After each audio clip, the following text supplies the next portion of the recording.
हरे कृष्णा दोस्तों, आइए मिलकर सुनते हैं वो अनमोल विचार जो मन को शांत और आत्मा को प्रेम से भर देती है।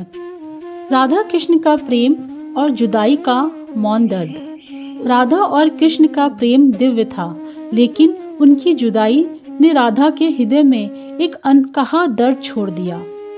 राधा का प्रेम केवल मिलन का नहीं था, वह विरह में भी उतना ही पवित्र था। कृष्ण के बिना राधा का हर क्षण अधूरा सा लगता था, क्योंकि उनका प्रेम देह का नहीं आत्मा का था। इसीलिए कहा जाता है, कृष्ण के बिना राधा अधूरी है। जहाँ प्रेम अमर हो, वहाँ जुदाई भी भक्ति बन जाती है। जब सारे रास्ते बंद हो, तब कृष्ण रास्ता बनाते हैं। जब जीवन में सारे रास्ते बंद हो जाएं, तब श्री कृष्ण स्वयं मार्ग बनाते हैं। कृष्ण ऐसा रास्ता खोलते हैं जिसे चाहकर भी कोई बंद नहीं कर सकता। हमें केवल विश्वास रखना होगा, क्योंकि कृष्ण कभी अपने भक्त को अकेला नहीं छोड़ते। आपके लिए रास्ता कृष्ण अवश्य बनाएंगे। जहाँ विश्वास कृष्ण पर हो, वहाँ रास्ते अपने आप खुलते हैं। गीता का उपदेश, आशा कभी व्यर्थ नहीं जाती। कृष्ण गीता में कहते हैं, निराशा को त्याग दीजिए। हो सकता है आज अंधकार हो, लेकिन आशा की किरण कल अवश्य चमकेगी।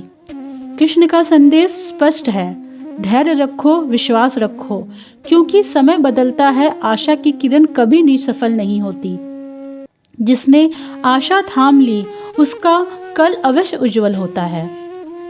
कृष्ण स्मरण से शुरू हो तो दिन कैसे खराब हो। जब मेरे दिन की शुरुआत श्री कृष्ण के स्मरण से होती है, तो मैं कैसे कह सकता हूँ कि मेरा कोई दिन खराब है। दिन तो उसी क्षण पवित्र हो जाता है जब नाम कृष्ण का लिया जाता है। हर दिन की शुरुआत कृष्ण से ही होनी चाहिए, तभी जीवन में शांति बनी रहती है। जो दिन कृष्ण से शुरू हो, वह दिन कभी हारता नहीं। कर्म करो, फल कृष्ण पर छोड़ दो। मनुष्य का धर्म है केवल कर्म करना, फल देना कृष्ण के हाथों में छोड़ दो।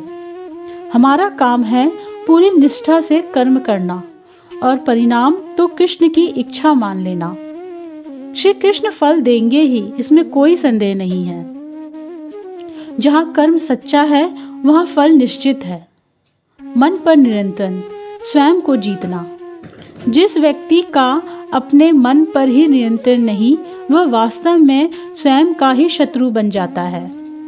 मन पर काबू नहीं होगा तो सही और गलत का भेद मिट जाएगा। मनुष्य बनना भी कठिन हो जाएगा।